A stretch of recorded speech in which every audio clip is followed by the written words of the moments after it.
नमस्कार, आप देख रहे हैं न्यूज टॉप इंडिया और मैं हूं आपके साथ सीमा नामदेव। शुरुआत करते हैं आज की खास खबरों के साथ। यूक्रेन पर रूस के हमले को 4 दिन बीत चुके हैं। इस हमले के चलते यूक्रेन में पढ़ने गए हजारों भारतीय छात्र वहां फंस गए हैं। अब तक तमाम ऐसे वीडियो सामने आए हैं जिनमें छात्रों ने सरकार से उन्हें वापस निकालने की अपील की है। इन छात्रों को निकालने के लिए भारत सरकार लगातार प्रयासरत है। अब तक सैकड़ों छात्रों को विशेष विमानों के जरिए देश लाया गया है, लेकिन एक भारतीय छात्र ऐसा भी है जिसने देश वापस आने से इनकार कर दिया है। इस छात्र ने अपने कुत्ते को अकेला छोड़कर आने से इनकार किया है। Rishabh Kaushik Kharkiv university of radio electronics में सॉफ्टवेयर इंजीनियरिंग की पढ़ाई कर रहे हैं। उन्हें भी हजारों छात्रों की तरह यूक्रेन से घर आना है, लेकिन उनके सामने मुश्किल है कि उनका पालतू कुत्ता मलीबू, जिसे अकेला छोड़कर वे वापस नहीं आ सकते। सोशल मीडिया पर ऋषभ का एक वीडियो सामने आया है जिसमें ऋषभ को इस बारे में बात करते सुना जा सकता है।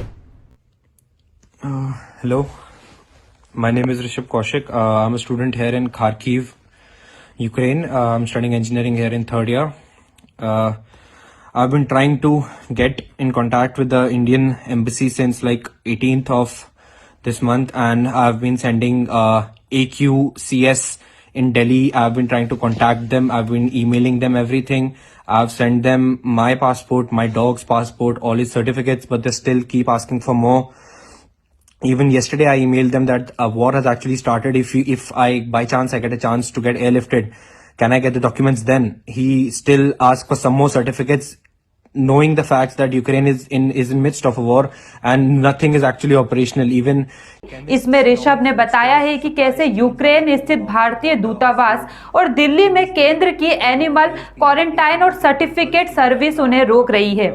उन्होंने बताया कि उनसे कई दूसरे डॉक्यूमेंट मांगे जा रहे हैं। एक तरफ जहां रूसी सेना यूक्रेन में आगे बढ़ती जा रही है, ऐसे में ऋषभ ने अधिकारियों पर आरोप लगाया है कि वे मुझसे एयर टिकट भेजने की मांग कर रहे हैं। कैसे मैं हवाई टिकट भेज सकता हूं जब यूक्रेन का एयर स्पेस ही बंद है। कौशिक ने आगे यूक्रेन में अपने मुश्किल हालात के बारे में भी बताया। उन्होंने कहा कि वे अपने डॉगी मलीबू के साथ बंकर में छिपे हुए हैं। उन्होंने इसे पिछले साल खार्किव से रेस्क्यू किया था। उन्होंने कहा कि आज सुबह हम सब बमबारी की आवाज के साथ जागे हैं, यहाँ तक कि मेरा डॉगी भी डरा हुआ है। वे सारा वक्त चीखता रहता है। साथ ही ये भी बताया कि हमेशा थोड़ी थोड़ी देर में अपने डॉगी को गर्म करने के लिए उन्हें ठंडे बंकर से बाहर आना पड़ता है।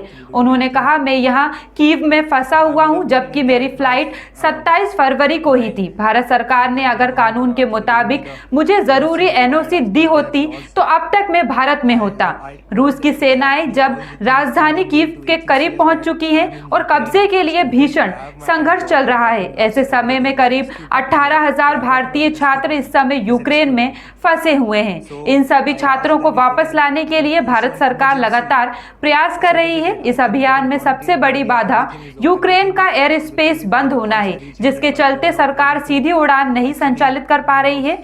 इन छात्रों को वापस लाने के लिए इन छात्रों को यूक्रेन की सीमा से सटे दूसरे देशों में लाया जा रहा है, जहां से विमान के माध्यम से इन्हें वापस देश लाने की व्यवस्था की जा रही है। वर्तमान में छात्रों को सुरक्षित लाने की प्रक्रिया में हंगरी, रोमानिया, पोलैंड और स्लोवाक रिपब्लिक की मदद ली जा रही है। फिलहाल के लिए इतना ही। खबरों का सिलसिला लगातार जारी है। बने रहिए न्यूज टॉप इंडिया के साथ। नमस्कार।